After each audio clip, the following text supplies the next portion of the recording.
जी तो क्या लगता है सरकार वापस लेगी? जरूर लेगी। अगर सब कोई जरूर लेगी, कहाँ नहीं लेगी? नहीं लेगी तो हम लोग खुद आतंकवादी बनेंगे। वापस नहीं लेंगे तब तक छोड़ेंगे नहीं। अगर सरकार वापस नहीं लेगी तो हम लोग मजबूरी में आतंकवादी बन जाएंगे। कुछ चुनिंदा हमारे ही ये बच्चे हैं, ये किसी बाहर के बच्चे नहीं हैं। इनको समझाने की ज़रूरत थी, इनको समझाया जा रहा है। बिस्मिल्लाहिर्रहमानिर्रहीम। अगर मोदी सरकार ने अपनी इस अग्निपथ योजना को वापस नहीं लिया तो हम मजबूरन आतंकवादी बन जाएंगे। हमें मजबूरन आतंकवादी बनना पड़ेगा अगर इस योजना को वापस नहीं लिया गया। ये अल्फाज है चंद जवानों के जिनसे इंटरव्यू लिया गया, जो इस अग्निपथ योजना का विरोध कर रहे थे, प्रोटेस्ट कर रहे थे। उनसे पूछा गया तो उन्होंने कहा कि इस बिल को वापस लेना ही पड़ेगा, इस कानून को, वरना अगर ये कानून वापस नहीं हुआ तो हम फिर आतंकवादी बन जाएंगे मजबूरन। अब ज़रा तसव्वुर करिए, सोचिए इस बात को कि अगर इन जवानों की जगह पर मुस्लिम जवान होते, मुसलमान होते, उनका नाम अब्दुर्रहमान, अब्दुर्रहीम, अब्दुल्ला, जो कुछ भी होता, लेकिन वो मुसलमान होते और उनकी ज़बान से ये अल्फाज निकलते, तो यकीन मानिए आप, जिस वक्त ये अपनी ज़बान से अल्फाज निकाल रहे होते, अगर अभी पूरे अल्फाज भी उनके ख़त्म नहीं होते कि उधर उनके ख़िलाफ़ में FIR दर्ज हो चुकी होती और पता नहीं कौन से UAP और कौन कौन सी धाराएं उन पर लगा दी जाती, उनको देशद्रोही, आतंकवादी और टेररिस्ट कहकर उन्हें मतलब अंदर कर दिया जाता और अखबारों के अंदर उनकी तस्वीरें छाप दी जाती और ये पालतू गोदी मीडिया हमारा पूरी चर्चा में उसको ले आता और पूरा मिर्च मसाला लगाकर पूरी मुस्लिम कम्युनिटी को बदनाम कर रख देता। लेकिन चूंकि पालतू मीडिया भी यहाँ पर खामोश है, कुछ नहीं कहेगा, इसलिए कि अभी सरकार का कुछ ऑर्डर नहीं है कुछ कहने का, तो इसलिए वो कुछ कह नहीं सकते इसके ख़िलाफ़ में, इसलिए कि वो उनको वही कहना है जो उनसे कहा जाएगा। तो ये गोदी मीडिया, जो पालतू मीडिया है, उसने भी इस पर, उसकी भी खामोशी दिखाई दे रही है इस पर। लेकिन हम इसको समझे ज़रा कि किस तरीके से हिंदुस्तान के अंदर राजनीति की जा रही है, नफ़रत की किस तरीके से सियासत की जा रही है, और ख़ास तौर से ये मीडिया वाले, ये इसलिए इन पर कुछ नहीं हो रहा, इस पर इसलिए इनके बारे में कुछ कहा नहीं जा रहा, कुछ कहा नहीं जा सकता, इसलिए कि ये हमारे बच्चे हैं, ये हमारे समाज के चुनिंदा बच्चे हैं। इन्हें अभी ये मोदी जी की, ये मोदी सरकार की योजना इन्हें अभी समझ में नहीं आ रही है, इन्हें समझाने की ज़रूरत है। ये अल्फाज है कमिश्नर साहब के, ये कमिश्नर साहब बनारस के हैं, इन्होंने ये कहा है कि ये हमारे बच्चे हैं, ये हमारे समाज के बच्चे हैं, इन्हें समझ में नहीं आ रहा है। जरा आप इन कमिश्नर साहब के अल्फाज सुनिए, इसके बाद हम बात करते हैं। कुछ चुनिंदा हमारे ही ये बच्चे हैं, ये किसी बाहर के बच्चे नहीं हैं। इनको समझाने की ज़रूरत थी, इनको समझाया जा रहा है। ये कमिश्नर साहब कह रहे हैं कि ये हमारे बच्चे हैं, इन्हें समझाने की ज़रूरत है, ये अभी नादान है, नासमझ है, इन्हें समझ में नहीं आ रहा है। तो कमिश्नर साहब, जो सहारनपुर के बेकसूर बच्चे जो हवालात में बंद कर दिए गए, क्या वो आपके बच्चे नहीं हैं? जिनको बंद कर जिनकी पिटाई कर लाठी उन पर चलाकर उनका वीडियो बनाया गया है, उस वीडियो बनाकर उसको वायरल किया गया है, क्या वो आपके बच्चे नहीं हैं? जिनके घर वाले, जिनके वालिदैन चीख कर कह रहे हैं कि हमारे बच्चे इसमें शामिल नहीं थे, हमारे बच्चे वहाँ तक पहुँचे ही नहीं, तो क्या वो आपके बच्चे नहीं हैं? और इसलिए बच्चे आपके नहीं हैं शायद कि वो मुसलमान हैं, उनका ताल्लुक़ मुस्लिम घराने से है, इसलिए वो आपके बच्चे नहीं हैं।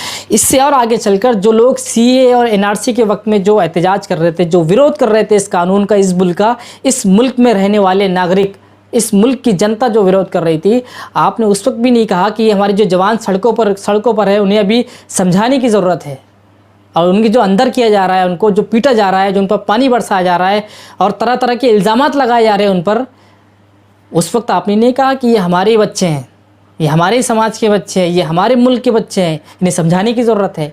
उससे आगे चलिए आप, जब किसान आंदोलन में कई किसान, सैकड़ों हज़ारों किसान जब सड़कों पर थे और कईयों की जान चली गई इसके अंदर, कई लोगों ने अपने हक हासिल करने के लिए अपनी जानों का नजराना पेश किया है, उस वक्त आपने नहीं कहा जिनके लिए सड़कों पर कील ठोकी जा रही थी, कीलें गाड़ दी जा रही थी, जिन पर पानी बरसाया जा रहा था, जिन पर लाठीचार्ज की जा रही थी, जिन्हें खालिस्तानी कहा जा रहा था, जिन्हें आतंकवादी कहा जा रहा था, उस वक्त आपने नहीं कहा कि ये हमारे मुल्क के लोग हैं, इन्हें समझाने की ज़रूरत है। इसका ये मतलब है कि हमारा मुल्क भेदभाव की तरफ बहुत तेज़ी के साथ बढ़ रहा है। हमारे यहाँ ज़ात पात की और भेदभाव की ये राजनीति, ये नफ़रत की राजनीति बहुत तेज़ी के साथ में चल रही है, बहुत तेज़ी के साथ में हो रही है। और जब सरकारी कोई अफसर ये बात कर रहा है, इसका मतलब ये है कि ये बहुत दूर तक मामला पहुँच चुका है। ये बात सिर्फ छोटी सी बात नहीं, एक आम आदमी नहीं कह रहा, कोई आम शख्स कह रहा है अगर, तो उसके बात का कुछ और मतलब हो सकता है, उसको कुछ और समझा जा सकता है। लेकिन जब आप एक सरकारी ओहदे पर है आप एक सरकारी सर्वेंट है, तो आपकी ज़बान से अल्फाज और आपके ये जुमले जो निकल रहे हैं ये बगैर सोचे समझे नहीं निकल सकते। ये आपने ऐसे ही नहीं कह दिया कि रेंडमली आपकी ज़बान से निकल गए। यकीनन इसके पीछे आपने ज़रूर कुछ ना कुछ सोच समझ कर ये बात की है। तो आपको ये बात जाननी चाहिए कि इस मुल्क में रहने वाला हर नागरिक वो आपका बच्चा है। आप ख़ास तौर से आप जब सरकारी सर्वेंट है तो हर चीज़ यानी इसमें हिंदुस्तान में रहने वाला हर फ़र्द वो आपका फ़र्द यानी वो आपके ज़िम्मे है, इसलिए कि आप सरकारी सर्वेंट है आप। अगर ऐसी राजनीति हमारे मुल्क में होती रही, मतलब बांटो और राज करो, रूल एंड डिवाइड वाली, तो फिर मुल्क बहुत जल्दी तबाह हो जाएगा। इस मुल्क को तबाह होने से फिर कोई नहीं रोक सकता। इसलिए कि जब हमने यहाँ वो बीज बो दिया है, जो नफ़रत का वो बीज हमने बो दिया है, वो जहर घोल दिया है हमने अपने समाज के अंदर, कि अब इसमें अमन और शांति लाना फिर बहुत मुश्किल काम हो जाएगा। अगर हम ऐसे ही करते रहे, अगर यही सोच, यही भावना, अगर यही हमारा इंटेंशन रहा, अगर हमारी यही नीयत रही इन तमाम मामलात को लेकर कि जो कुछ हमारा ये नुकसान हो रहा है अभी, और जितना नुकसान हुआ उसका हमें अफसोस नहीं है। जो नुकसान कर रहे हैं तो वो हमारे बच्चे, इसलिए वो नुकसान भी हम बर्दाश्त कर लेंगे। लेकिन अगर कोई दूसरी कम्युनिटी अगर सरकारी संपत्ति को नुकसान पहुंचाती है, कितने का नुकसान हुआ है मालूम है आपको?